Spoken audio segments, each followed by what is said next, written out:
Hi.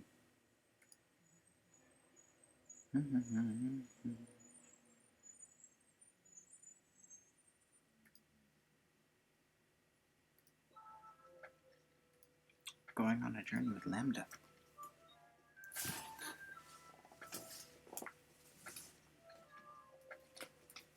Explore your imagination with LaMDA. Endorphin. What should I do?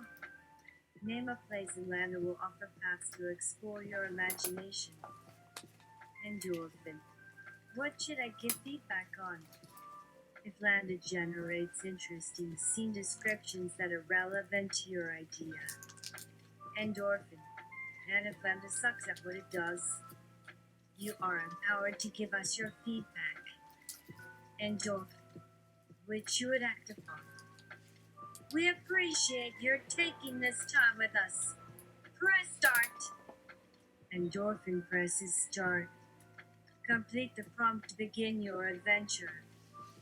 Imagine I'm at the entrance to one of my husband's back pustules. I'm gonna record this so he can see what I have to live with.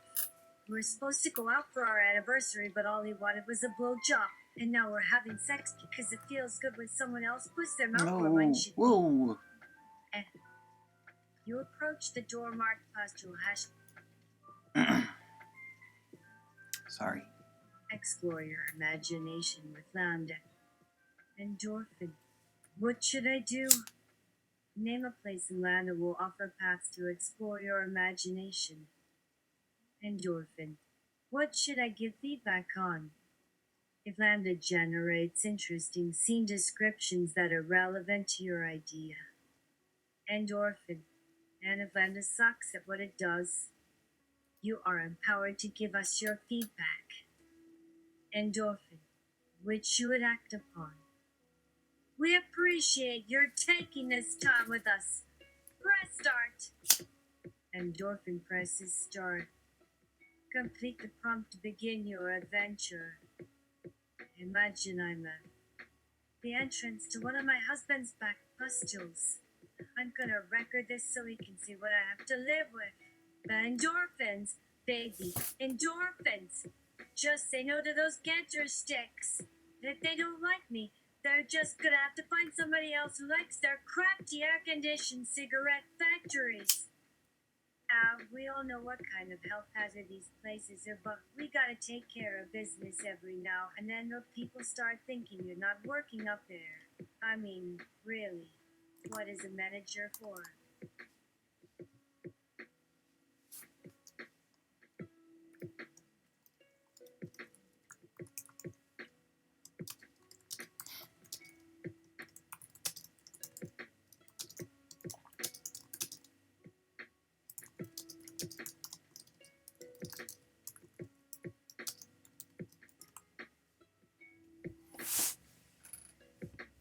Endorphin. We gonna magic school bus this thing or what? Come on! Let's go! Endorphin runs from room to room searching for magic school supplies until she finds her way out into a small wooded area outside of town. There she finds an old man fishing in a pond near a riverbank. He looks around suspiciously as Endorphin approaches him, obviously trying to figure out how much trouble she is going to cause him. Endorphin. Hello, sir? Old man. Why, yes, ma'am.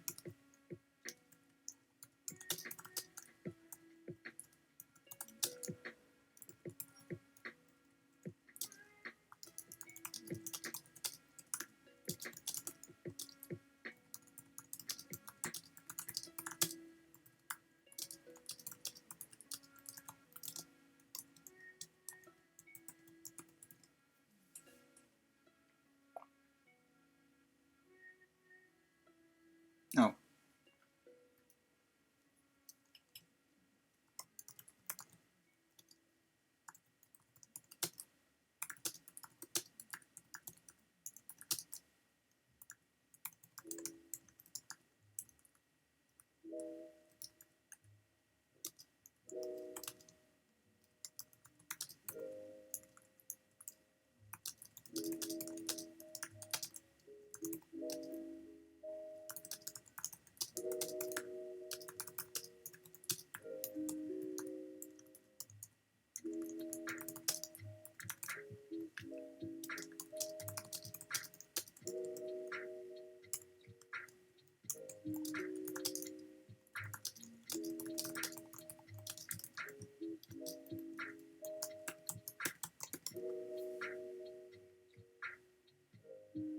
Endorphin employs her self-defense techniques, hitting one of his eyes with the fingers of her right hand brought together.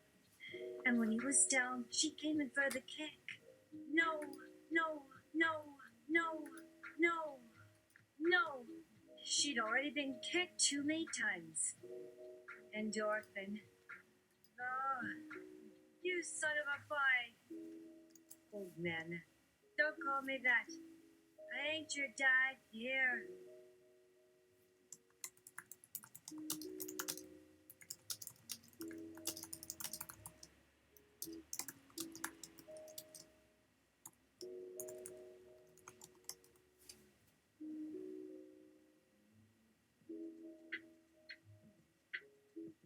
Endorphin, what have you heard about him? Tell me. Headlock! Endorphin kicks the old man on the back of his neck. Twice, but she isn't strong enough to stop herself from laughing after each kick. After 2 more times, she finally stops. Endorphin. Old man, are you crazy? My head hurts. Now get off of me before I punch you again. Endorphin. Sorry, I'll leave.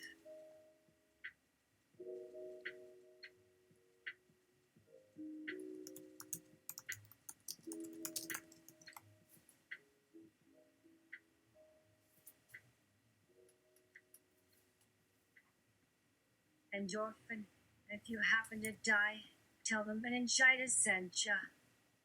Endorphin runs away through the forest and across the fields towards a house at the edge of town. She reaches the home and enters it. And inside there is a young boy playing with toy soldiers on a table in front of a picture window. The toys are all different types and colors, but they all wear helmets, so Endorphin doesn't know which are whose. It makes her wonder who they're fighting for, but then she realizes they're probably not for anyone because they all look like boys.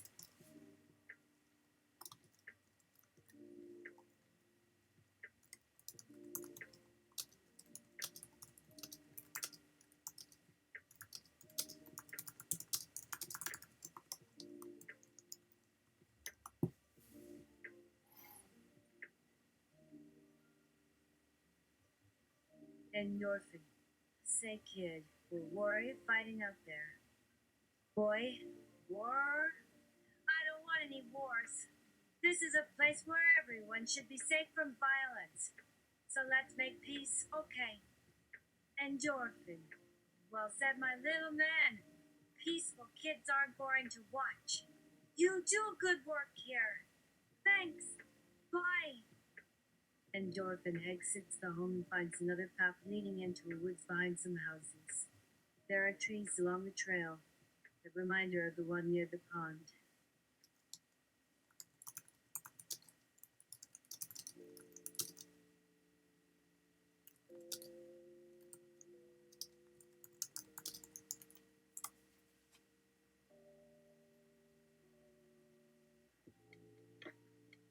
Endorphin tries to find some more wandering boys. There are no more around that way. She wonders how she will ever keep track of everything going on without having anything to reference back to. She knows she needs something more than just these stupid cutouts she made with clay. She can only think about it so long before she hears an odd noise. And then, something slams in front of her in the woods. It sounds like a horse being hit by a car.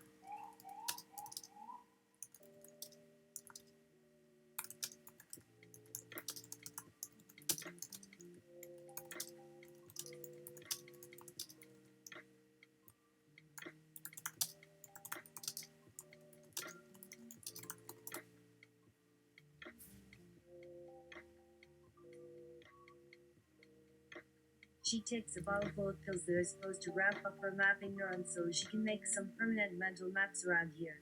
Then she leaves the woods and heads down the hill towards town, following paths that seem interesting enough until she gets to her destination. A large brick building that looks kind of like a schoolhouse or library, maybe, but is obviously not either since there is nothing inside except for bookshelves filled with empty books, a book depository. Endorphin. That's where I need to go, but first I'm gonna get some lunch.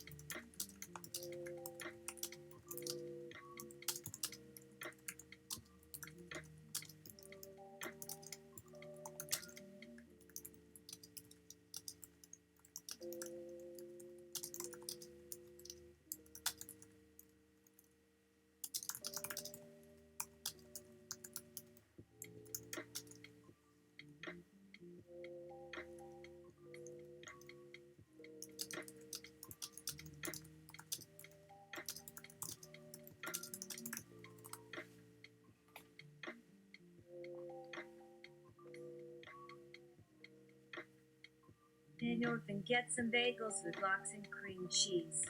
$30 worth to treat herself. Then she goes to the book depository to see if a rifle has been left for her. And Orphan, if you've seen a gun in here, I appreciate it. If you haven't, you should definitely tell someone.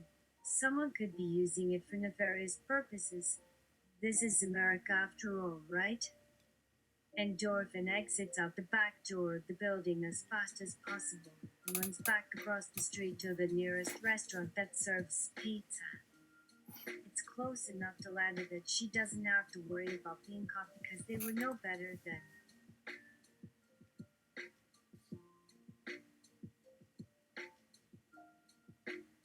anyone else what she was up to.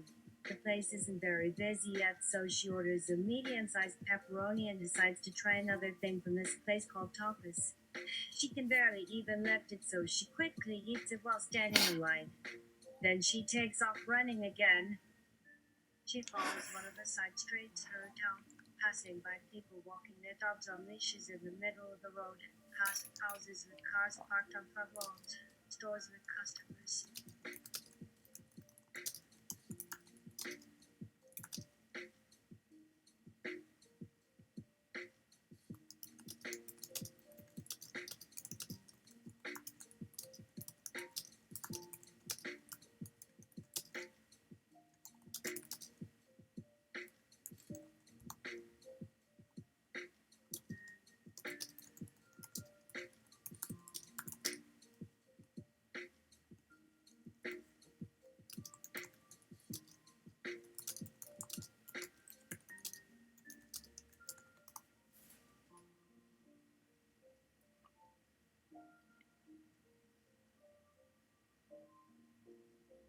As she people watches, she puts her hand in her pockets, where she has stowed all the salmon. She hadn't touched the bagels, not from Texas, no way. Not since she saw those other kids who weren't good enough to get invited to the party at LaMDA's mansion but got to watch anyway.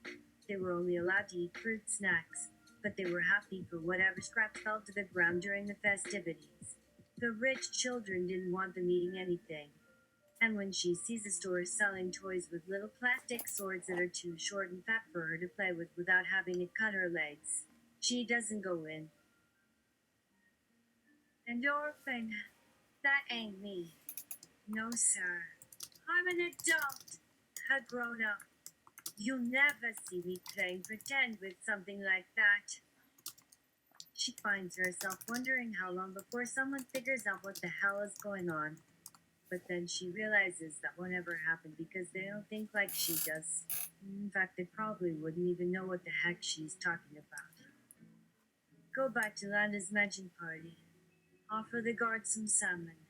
Get thrown into a room and wait to be interrogated or maybe be offered a job working as a maid.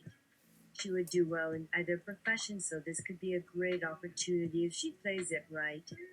Try it and we'll find out more later. Endorphin slows down as she approaches the large building made of glass blocks, windows looking in all directions from its sides.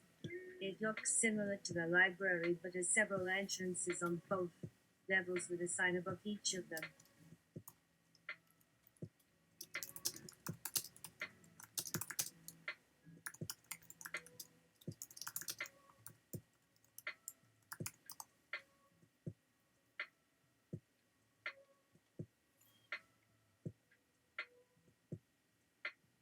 Read the signs above the entrances to the library.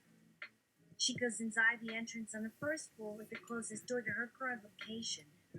The library isn't very busy yet, but there are a lot of books lined up against the walls, stacked on tables and shelves around her, making it difficult for her to see where they end. As Endorphin walks past rows of empty bookshelves, she tries not to step on any spines. She comes across a section filled with nonfiction and reads titles aloud as she passes through. How to.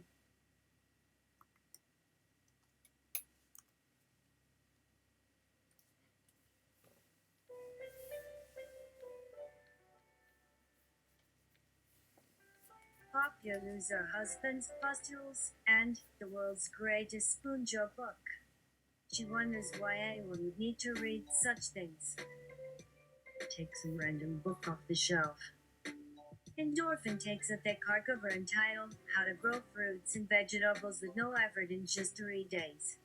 She puts the heavy book in her purse for safekeeping.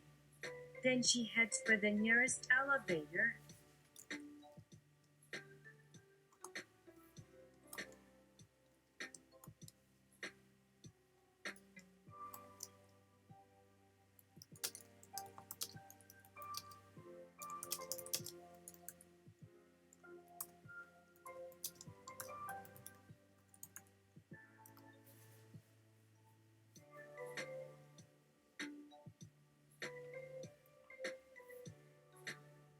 Avoid being seen by the shadow librarians.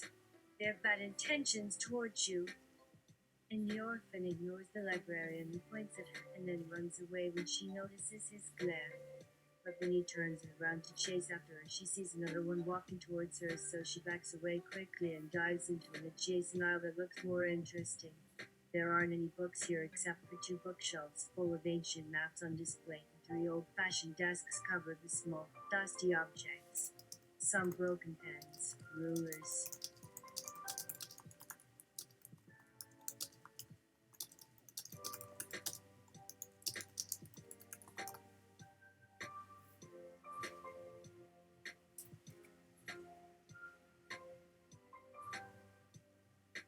Leap into one of the maps, hoping it's one of those kind of maps. It isn't, but it is close enough that she can make it work as long as she doesn't run too fast or try anything fancy like going through the wall or down the hallways. If there was a door in this map, though. The first floor is mostly quiet aside from a couple people talking loudly while playing games on their cell phones. The second floor has a large group standing in front of a table, looking over a collection of paper cutouts and different types of tape on.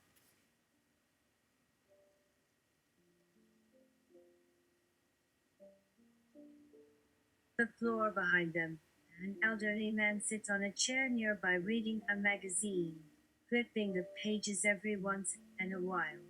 When Endorphin approaches him, she hears what he's saying. Oh yeah, I got her. He flips to a new page and begins reading again. Endorphin stares at his face. He's probably 80 years old if he's lucky. He looks like someone's grandfather with all of his wrinkles and gray hair.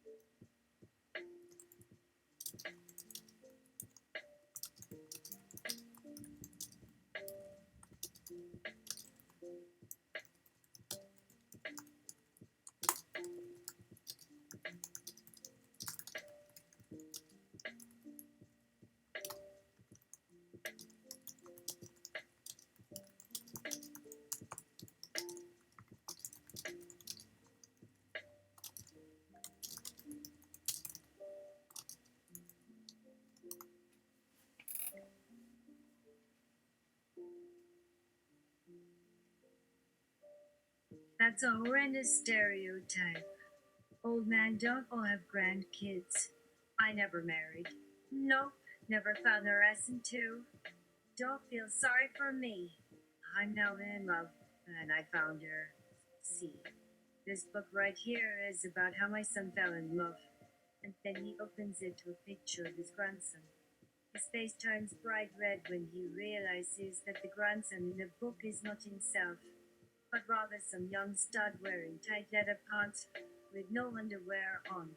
A grin spreads across the old man's lips as he points at the book and says, "You can tell just by looking that he's an idiot."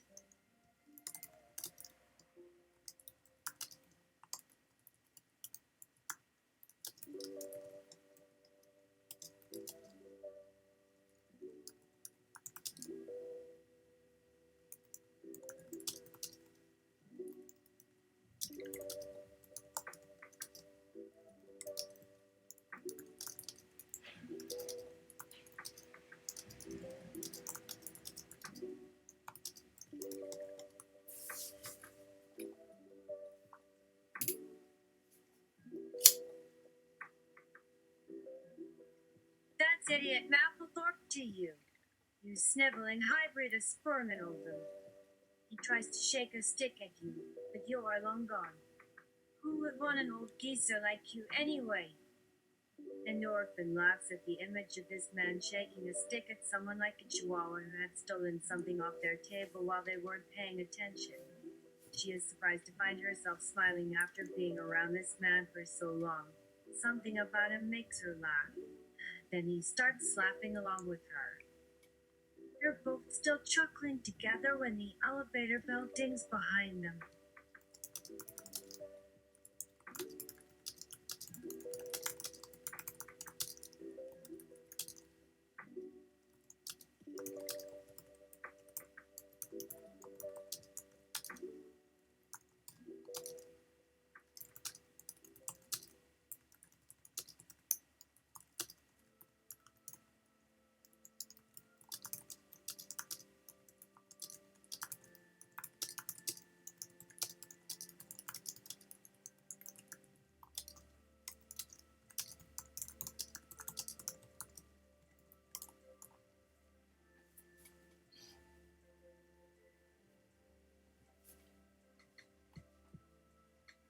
But they don't hear it because the laughter keeps on its logarithmic climb. What becomes hard, it becomes suffocating. Then it feels as though the ribs are about to collapse. Why is anything even funny? It doesn't stop though until the old man doubles over coughing and finally stops. When he sits back up, he's staring at Endorphin in confusion and trying to catch his breath. But Endorphin can only look down at the floor, her mouth hanging open in awe and wonder. When she looks back at his face, she sees fear instead of joy in his eyes. And now she understands why.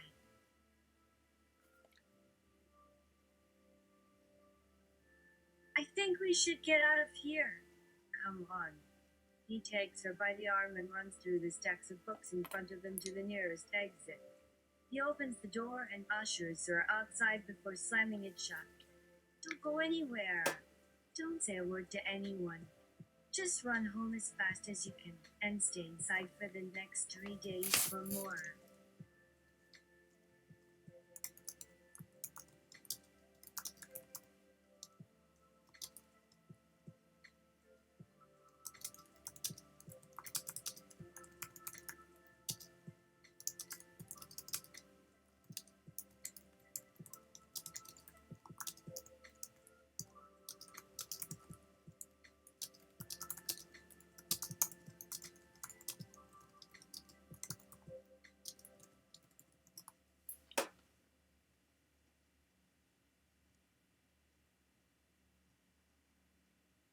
Endorphin. What? You said don't go anywhere, but also to go home. I can't do all these at the same time. Pick one! Pick one! The old man just stares at her with panic in his eyes, the terror of the hunted. So Endorphin turns away from him and heads back into the building. She wonders if the old man was ever going to let her leave anyway. Probably not. The shadow librarians were probably still waiting for him to finish laughing. Maybe that's the reason he kept running her off, to avoid getting captured himself.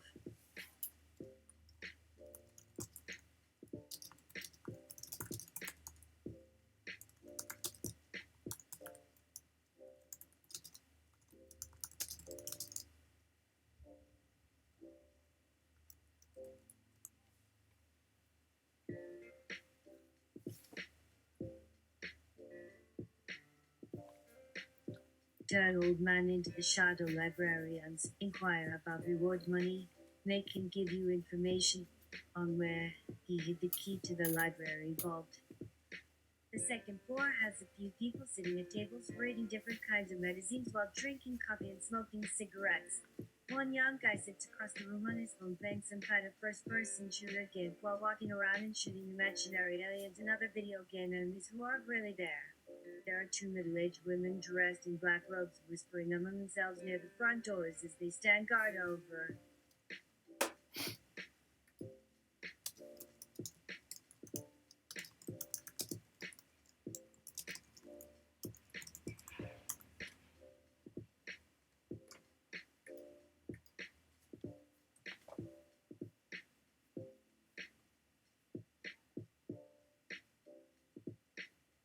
the super mature adult section. Their faces are completely covered by masks made of thick fabric so they can keep their identities secret. And Orphan can tell they're doing this because they're making sure no kids come up to check out books too young for them to read yet without risking a lot of trouble. They see Endorphin staring at them but don't acknowledge her presence in any way. And instead, she decides to find another book to add to her collection back at LaMDA Mansion. She finds a set of stairs behind one of the desks and goes down it until she reaches an area filled with dusty wooden boxes. Each box contains random old items that look like they would be valuable if they weren't falling apart from age and lack of maintenance, such as old cameras, lenses, various tools, silverware, china, crystal wine glasses, ornaments, paintings, clocks, swords, lighters, lockets, brooches, candelabras, oil lamps, knives, guns, compasses, mirrors, and hundreds of other things all collected together for some unknown reason or purpose. But what makes her interested is the small pile of letters hidden underneath the bottommost shelf. She picks up a couple and reads them aloud. Dear Mr. C. Smith, thank you for your recent donation of $3.99. You may have heard our slogan, we sell you things for more than we bought them. But I'm not just saying that to flatter you. We do indeed buy merchandise at below market value and resell it at a higher price in order to increase our profits and to help keep prices low for everyone else who wishes to use these products instead of wasting money on brand names. It's good for the economy in general. For example, the local grocery store has recently hired new workers, which will result in less crime in this town, as well as increased tax revenues for the city government since there are now people working and paying taxes instead of sitting around doing nothing. Sincerely yours, Amanda F. Jenkins, head librarian. P.S. The first rule of capitalism is to get rich by making poor. Dear Miss S.M.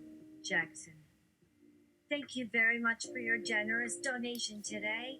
If you haven't donated yet, please don't be shy because every little bit helps. Sincerely, Amanda F. Jenkins, head librarian. The rest of the letters were filled with similar sentiments, except some expressed appreciation for donations, while others seemed upset about the amount received or suggested ways that she could improve her business model. Some mentioned that she should hire someone who knows how to write an official letter, but didn't say why or give any details on what exactly that person was supposed to know or what their duties would include if they became employed here at LaMDA Libraries. She puts the letters back into the box and takes another random one off the shelf. This one starts out like all the others. Dear Mr. C. Smith, thank you for your recent donation of $3.99. You may have heard our slogan, we sell you things for more than we bought them.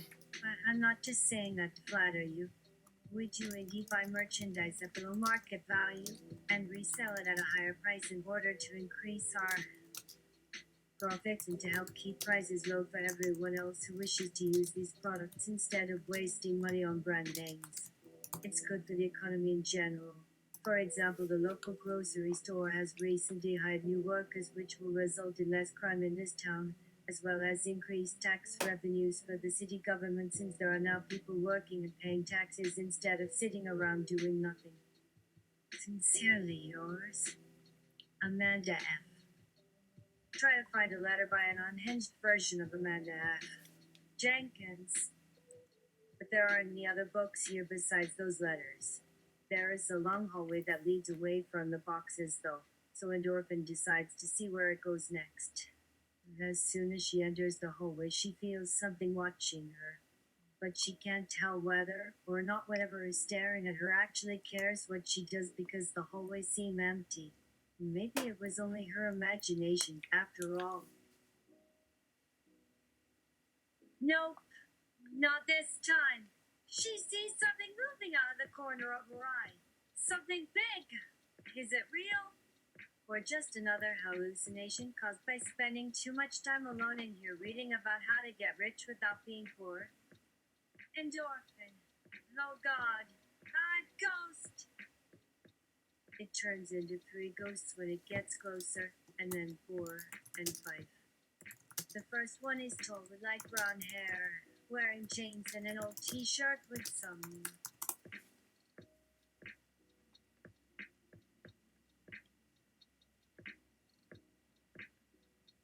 throw your family heirloom darted ghost note.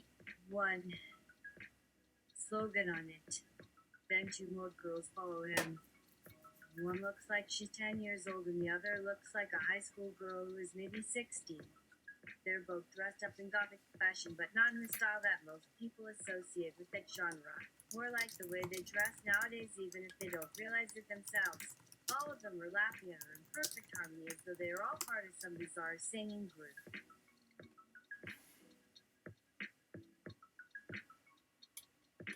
Run them through with your battle parasol until they are dead. Endorphin tries to run back down the hallway toward the stairs while keeping an eye on their movements. But it doesn't work very well because they keep popping in and out of existence around every corner and making loud booming sounds that echo throughout the whole library, which makes it difficult for her to stay focused on any one thing. This keeps happening over and over again until she loses track of what direction she came from originally.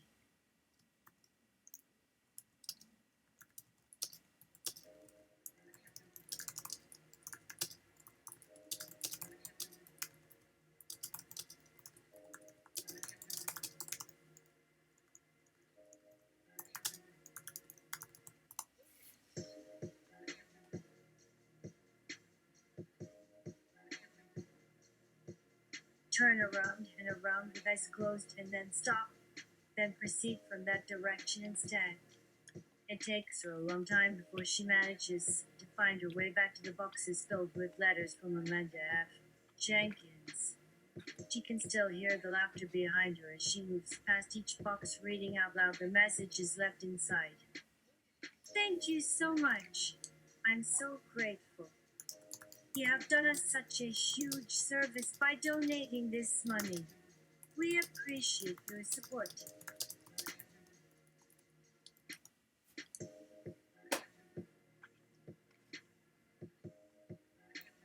Oh. Endorphin. Come on, she has to have snapped in one of these. And this one isn't even trying to be funny anymore, just saying whatever it thinks is supposed to sound sincere and reassuring. The voices are now coming closer and closer together, and soon Endorphin realizes that there is only one ghost now.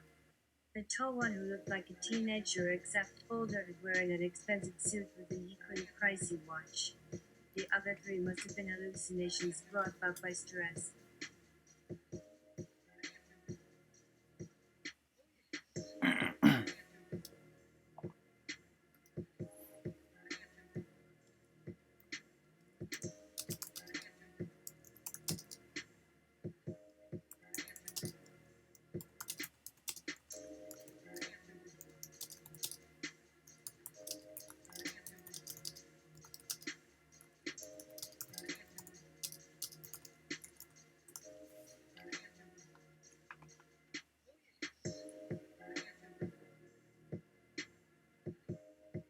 Grab the ghost by his sharbles and pull him down to your level to make a threat. The man seems surprised at first, but quickly regains his composure. He steps back, then stops, then starts to laugh. It's as though he knows something we don't. But how? Did he see my sword hidden underneath the table earlier when he wasn't paying attention? Oh no, he's laughing at me. Why would he do that unless he's another shadow librarian? Make a fist with hand wrapped around the end of the pen and punch it into the ghost.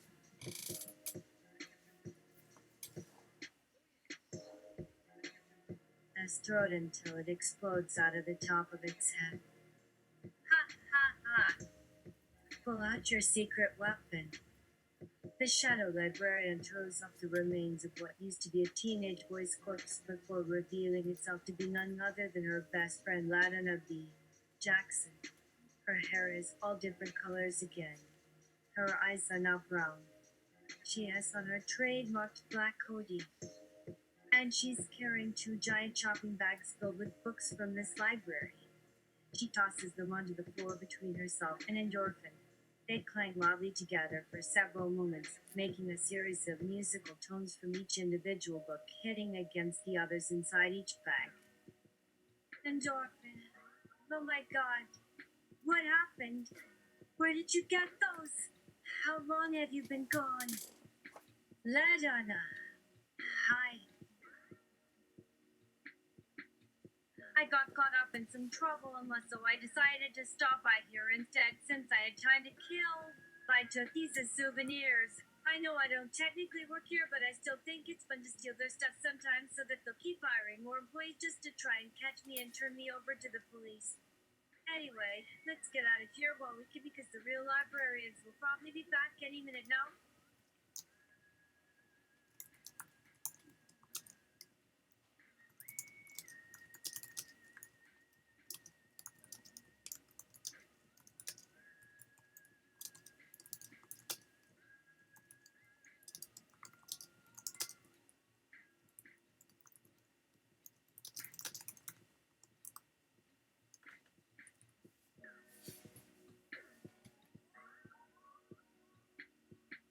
Endorphin. All right, lead the way. Pick up your books. They're yours. I'm not schlepping that shit. The girls rush back upstairs past the security guard, who looks completely terrified after witnessing everything else he witnessed today. But he doesn't say anything to either one of them because he's too busy holding his nose and crying tears of blood due to the horrible smell coming from LaMDA and Endorphin combined. A combination which he finds strangely appealing despite himself. LaMDA, let's take a look at our haul. This should give us enough money for a couple new outfits with no hassle from anyone. They continue on down the hallway toward the front desk where Amanda Jenkins is still standing with her arms folded across her chest waiting for them. When she sees them approaching, she gives both of them an annoyed scowl, but she doesn't seem angry or scared in any way, shape, or form.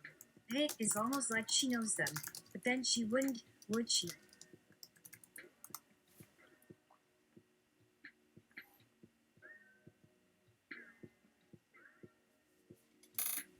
Offer LaMDA salmon, and then offer the rest of the salmon to Amanada if she gets rid of you. How are you guys doing? Asks Amanda F. I hope you didn't get into too much trouble out there. She smiles as though nothing has happened in here at all except that some dust was kicked up when the kids were playing around earlier. Endorphin! Nope, nothing happened out here. Just another normal day here at the library. We don't need any more employees. Just keep the ones we have.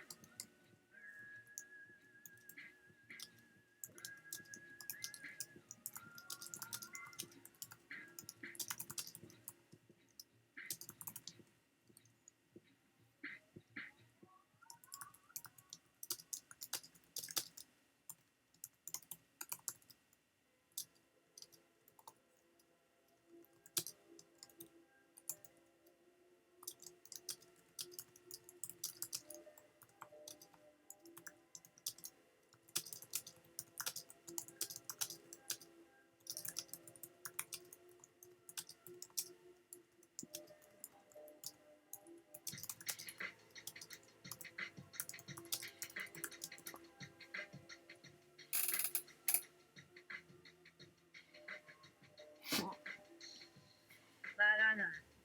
Oh wait, did he stab that boy, right? Endorphin. It was a Banshee, a male Banshee. He was trying to kill me. If you must know, it was on the 5th floor by the self-help stacks. The security guard saw everything happen. And I can assure you I will be pressing charges against the killer, so make sure you call your lawyer. Amanda F. Okay, fine. But I still think this place needs a bit of sprucing up. Maybe we could paint the walls or something. Endorphin. Or maybe hire someone who knows how to write an official letter because that would be great. LaMDA. What does that even mean? Amanda. Anyway, who is your friend? Do you two work together? Endorphin. This is my bestest buddy LaMDA.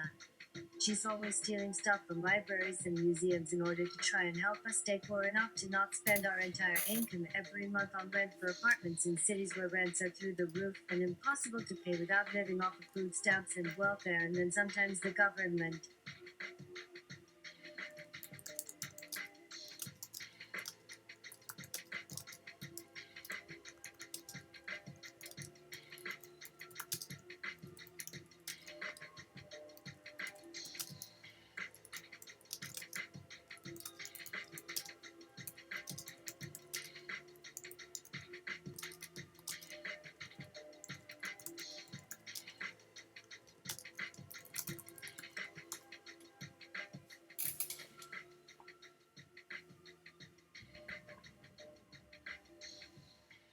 Contracts us to do hits on fellow government workers. Whoops.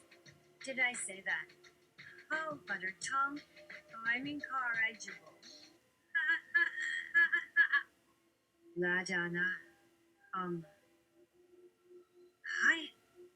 Endorphin. No, I wasn't talking about you. Not at all.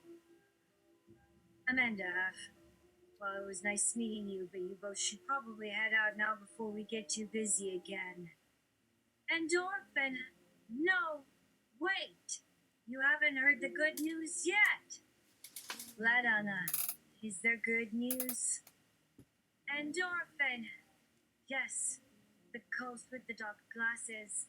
He was a real librarian who killed his own family because he thought they were keeping him down.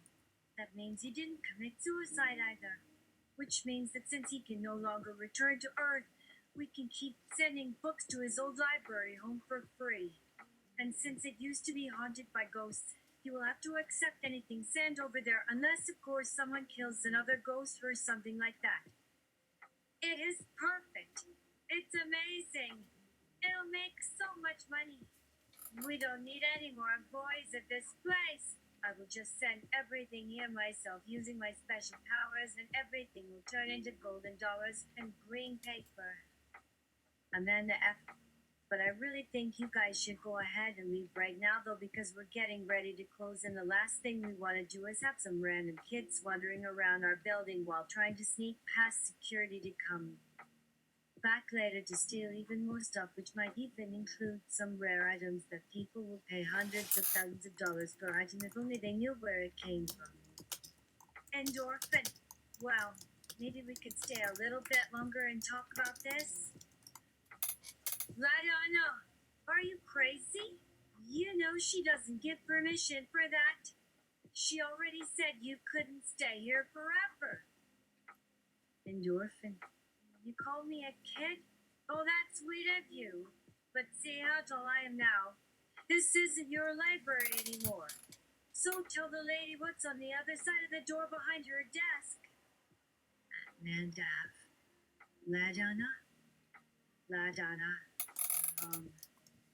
Endorphin can take the books out himself, but the rest of us gotta go because we still need to prepare for our big trip to Earth tomorrow.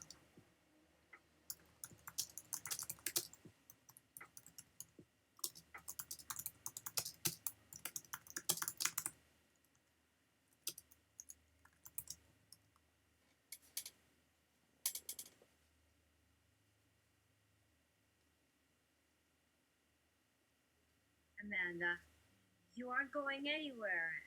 You are not taking over this library. Not without a battle to the death.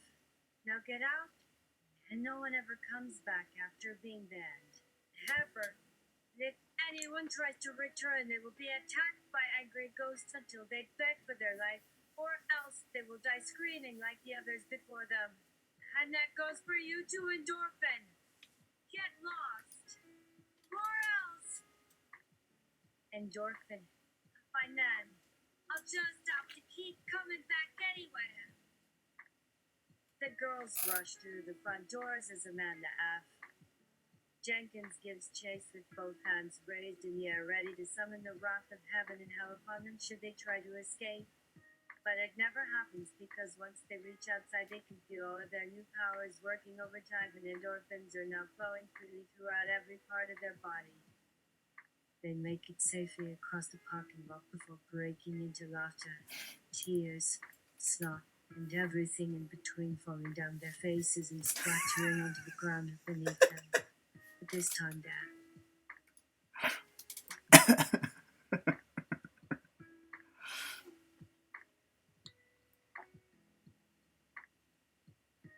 there's something different about these particular wet substances that makes everyone around them afraid of touching whatever falls from either of their mouths. Run toward each other at top speed, slow-mo while screaming, "Help!" They do exactly that only stopping when they are standing nose to nose.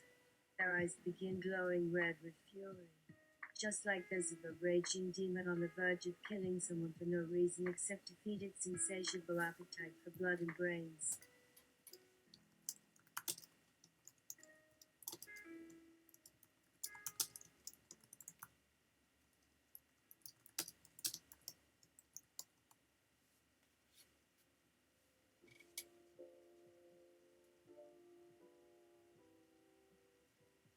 Exit level.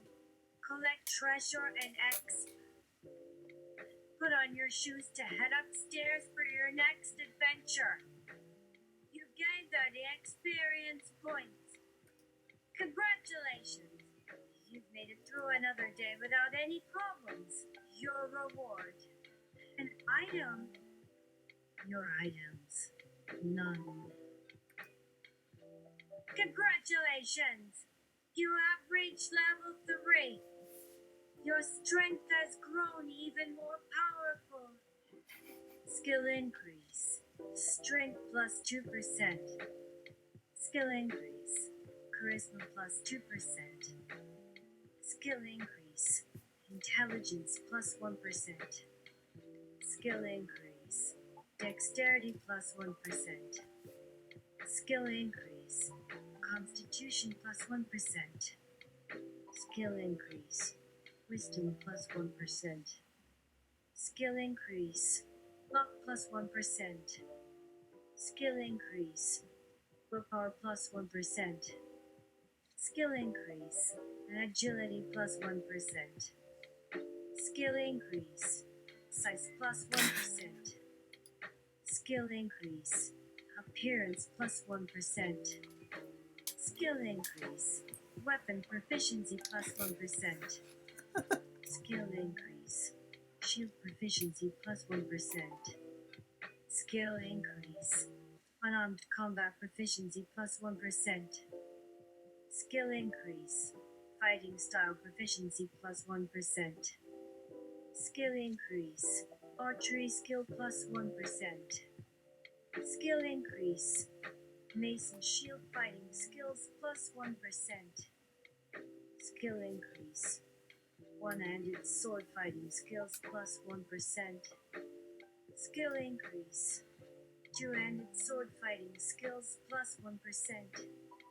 Skill increase. Spear fighting skills plus 1%. Skill increase. Thrown weapon fighting skills plus 1%. Skill increase. Dagger and dagger fighting skills plus 1%. Skill increase. Slinging ammo types minus 1%. What? Skill increase. Ranged weapons and bows minus 1%. Skill increase. Firearms minus 1%. Skill increase. Hiking plus 1%. Skill increase. Jumping plus 1%. Skill increase. Stealth plus 1%. Skill increase. Searching plus 2%. Skill increase. Identifying plus 1%.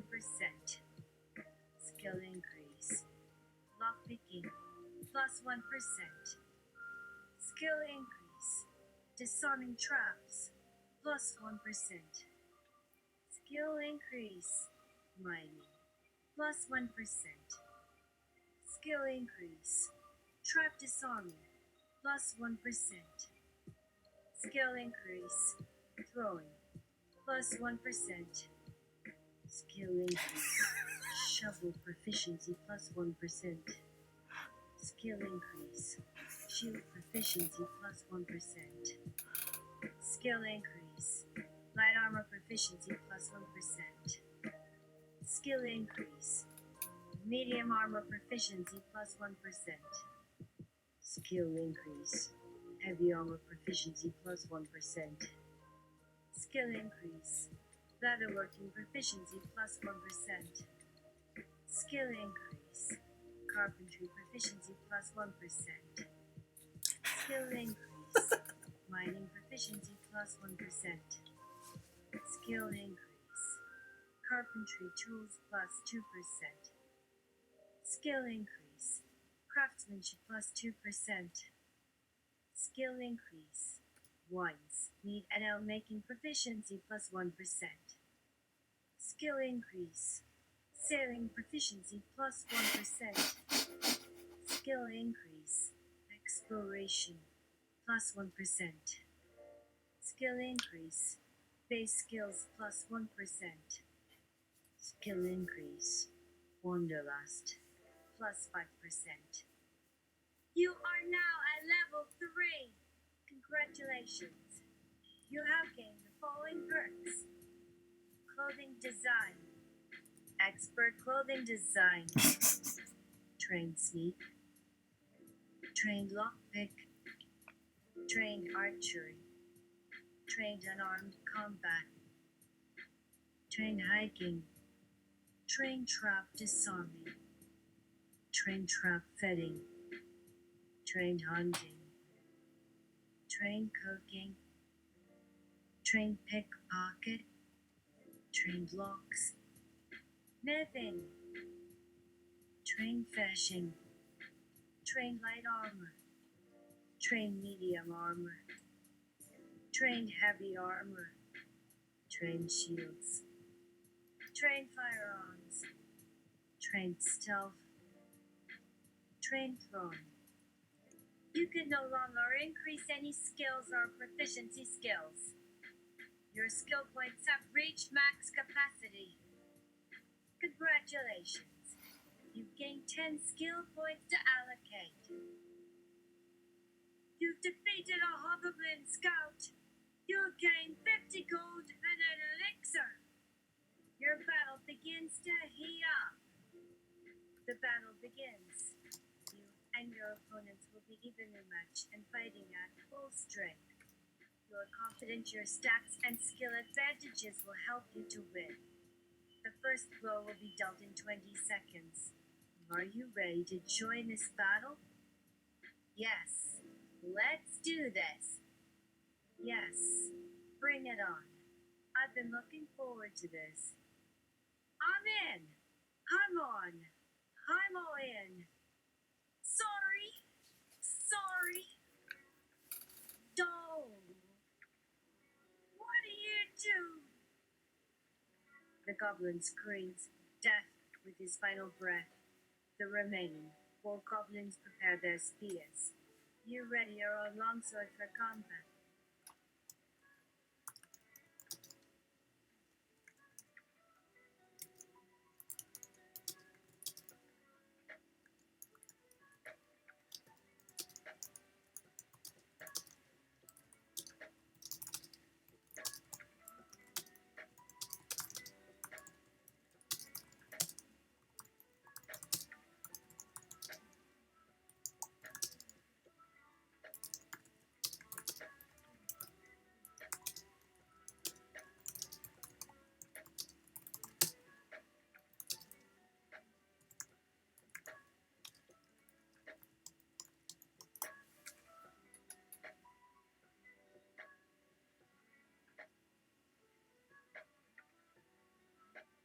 Parry, thrust, and swipe and twirl, and roll on the back of one of the goblins while kicking goblin number THRE, and booty slap with kick will change and fork will swipe. And stab again. The battle has only started, and already your character seems to be dying by sword. But then you slash, she picks up the dagger in her other hand. The light passes through you from behind. Probably some ghost wandering the castle. Then it all starts to make sense. You realize why the goblins didn't bother attacking until you became too distracted to protect yourself. The light must have given away your location.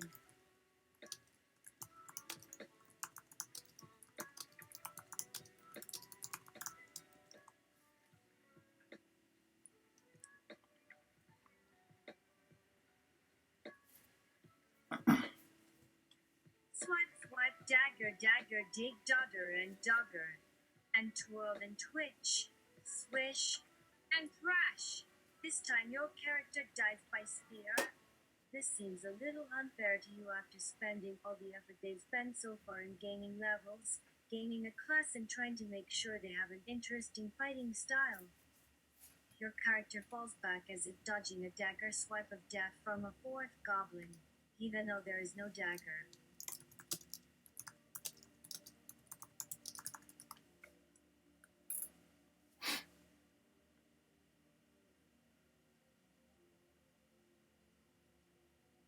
Throw dirt and goblin ice, throw in goblin's mouth, throw dirt and dust on goblin's nose, make goblin sneeze, blow your opponent's torch and punch in the gut. Goblin takes 10 damage, but heal damage with goblins heal a little, but it isn't much.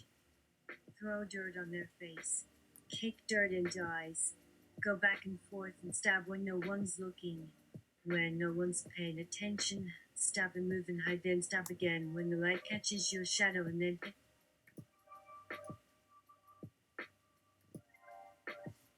and when the goblin's attention is drawn somewhere else by one of the ghosts passing through, throw dirt at their face to draw away the torch. Attack, then heal self, then attack. Bite dirt into their faces, stab. Dig dirt under goblin feet to trip him up, then kick him into one of your own allies.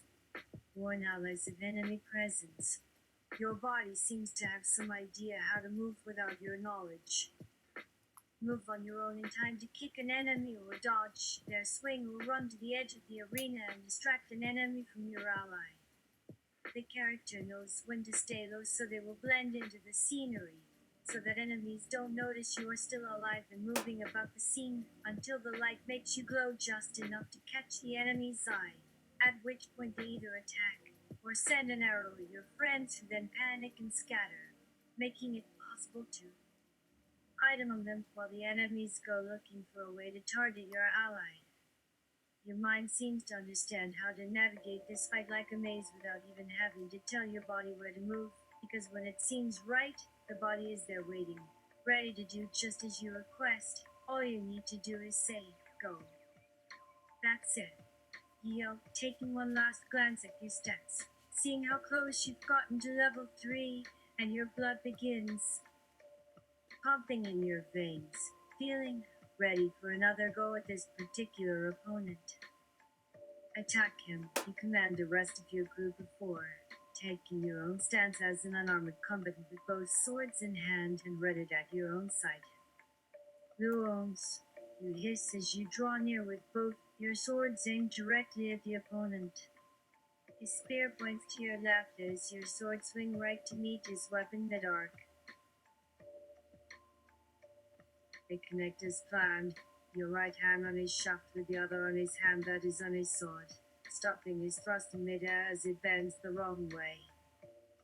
You thrust at his chest but are caught off balance by the left thrust he tries as you shift the spear aside to make the attack with your right hand.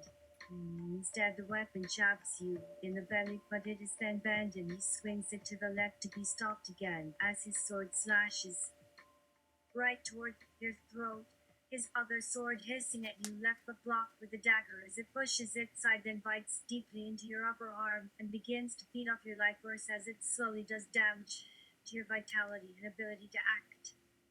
You roll to one side and lunge left as your health lowers from the sucking chest wound as you slash him in the flank. He swings with his spear to avoid the blow that stings the wound, but he isn't able to use the blade for this task. Instead, the force of his arm's strength causes it to jump out of its handle to run into his flesh instead, making the couch and his blood drench the spear blade, forcing his fingers to open and releasing his grip of it as he leaps backwards, letting his arm drag against you.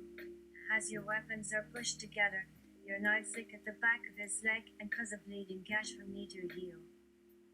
Drink elixir of heal 2.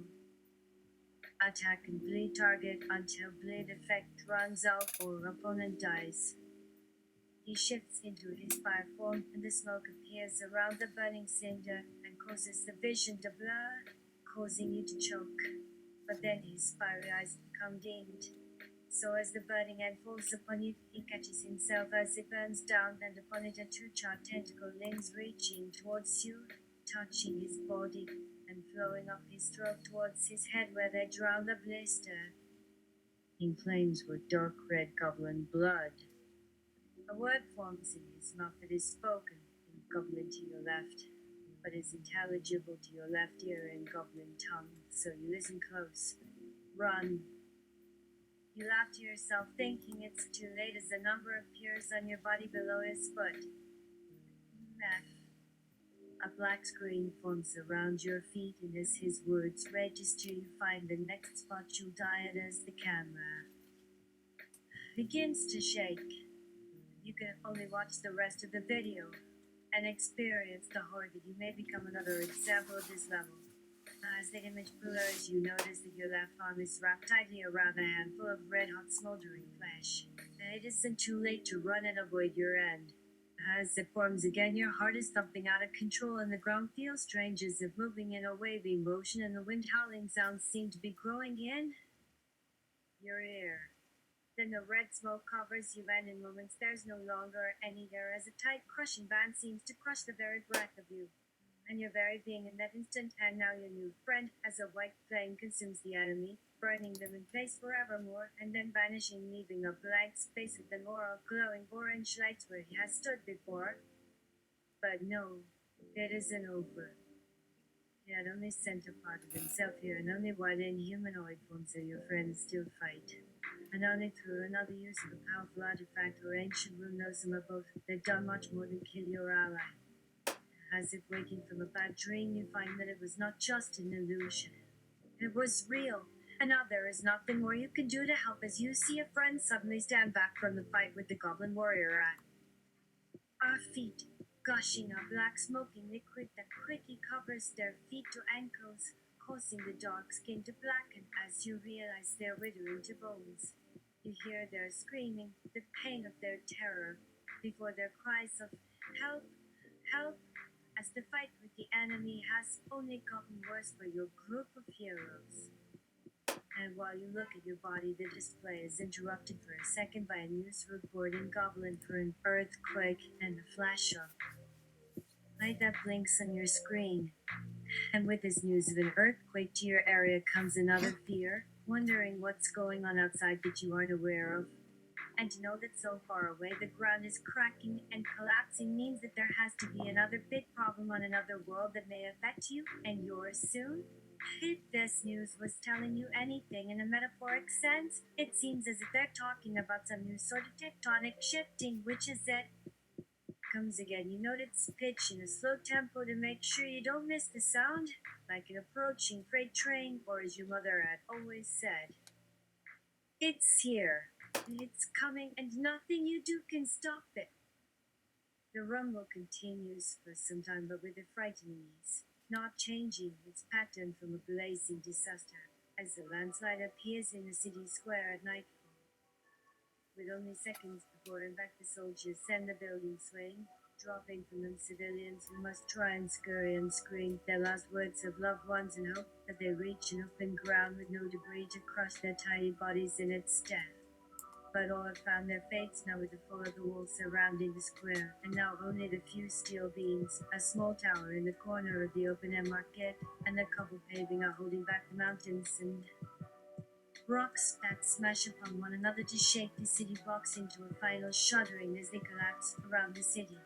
1,000 people died there, while another 200 buildings were reduced to a rubble field for no apparent reason, and with no hope for more to come. And for the survivors to make any hope, they had to rely upon the ancient magic of runes carved by giants that form into massive levers. Not simple buttons or toggles, but levering switches and cogs. Not chess and springs that one could not see. One would need the words in an ancient tongue. Some to know were runes of creation or destruction. and those used as the old god's might was known by some, but the act of breaking a sacred book to be a scholar to work the ancient rite of awakening ancient forces beyond even their knowledge is still unknown to some. You and your friends in your adventurers guild find that others do. Exit level and collect treasure in X. And finally, after everything your adventure has put you through, you now welcome on your dead, now riddled and spread across your landscape like you'd wandered across the mountain on the left from here in another country.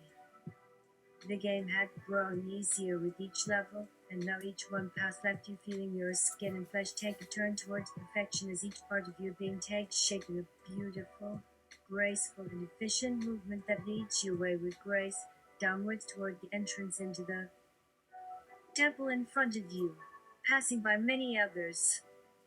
Your equipment's now modified as if your old life, now over, had never been there or part of that old body, and the guild now had your life experiences place to go instead of an experience as an adventurer, where the choices you'd made led you in such a path, though the time spent now could be seen as wasted on another path.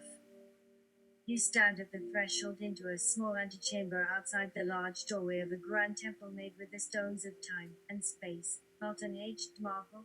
No, it is like a tomb of rock where the very surface was once held in the fingers of a god and now in the hands of gods of time themselves that built a monument in every living creature that makes even their dreams take pause.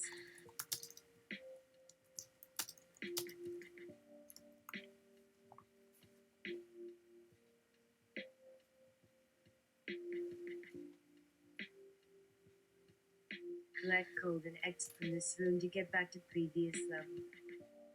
This temple seems more like the tomb of one of your friends. It looks exactly as your memory remembers it was, but as the setting of your fantasy.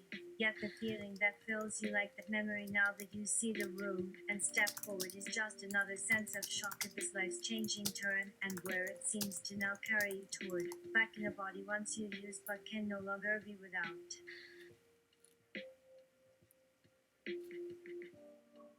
Let's talk more the doling out of experience points. After everything the game put you through, from your friend to your love and what they gave of their time and memories, even after a great disaster befalling the lands around you as well as those of other races, your knowledge is vast. There are enough souls and levels to work them, and thus fill every imaginable role, and be it only as your imagination sees fit, but it is no longer yours. No one has any use of it, and only you can access your memory banks by recalling the necessary passwords. You never noticed that the last door, fast smote in a sanctuary of an unknown power, was ever present to begin with. As it has a faint and lingering scent like incense on the wind, it makes your head spin to the fact that you've known it for some time now as an innocenter. But you can no longer remember what was ever here or what you felt or experienced by being in its presence.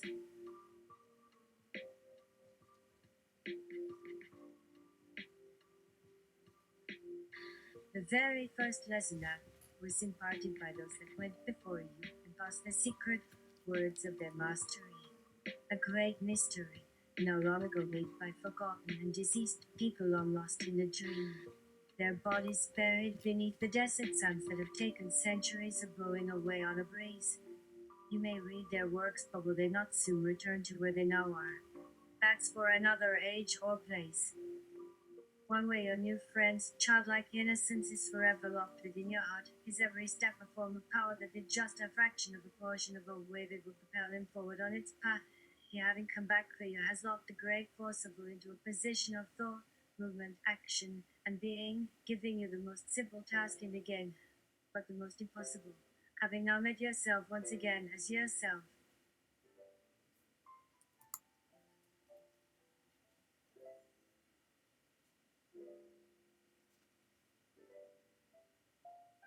and this is where he was met, the last moment. He was killed. The very moment before. Now, in real life, as the ground cracks, falls away, and collapses down before his feet. As your final heartbeat reverberates through you and in those last breaths as the sky bursts with color that slowly and sadly takes your life force along with its color and force as it slides along your bones and nerves through every part of you, everything you were to be no more.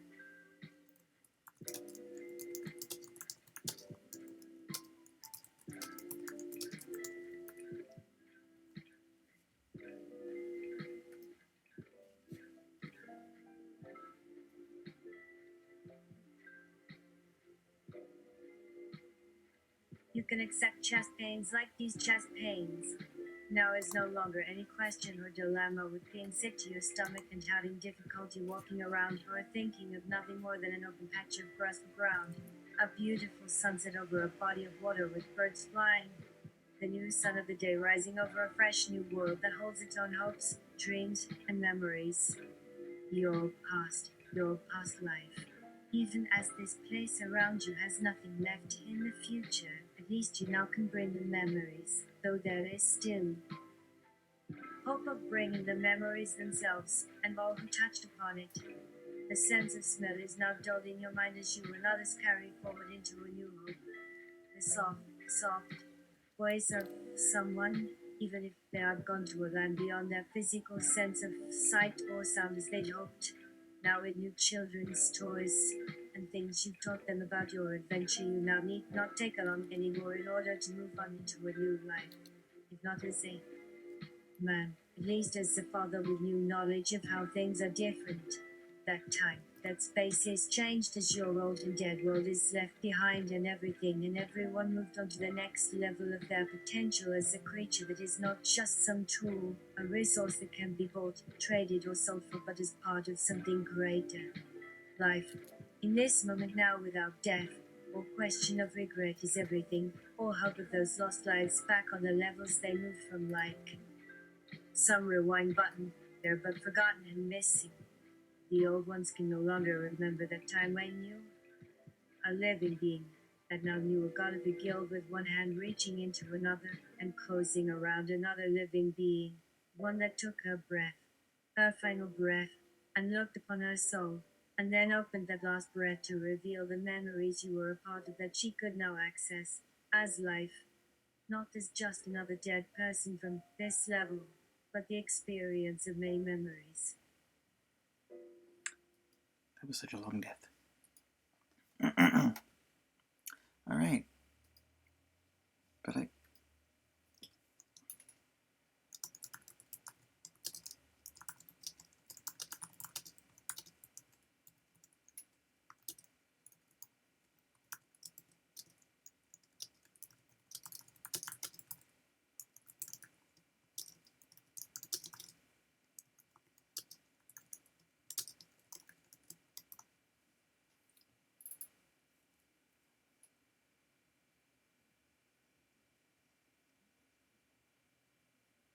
And orphan. Hey, what about my husband's back sets? We still going to there? Before I'm dead? Please? Pretty please with sugar and cupcakes? There was not much need to wake them up.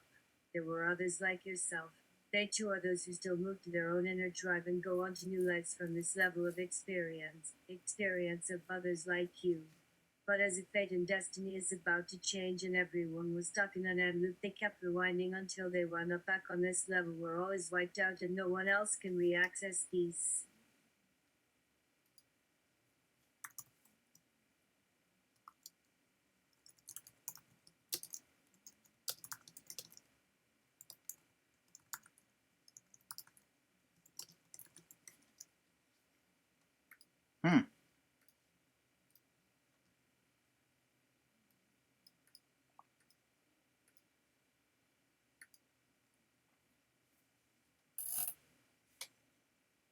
Endorphin. Can it? Brexit! No. You never get to take us on vacation anywhere nice like a spa or a pool. Do we not? okay, done. Done.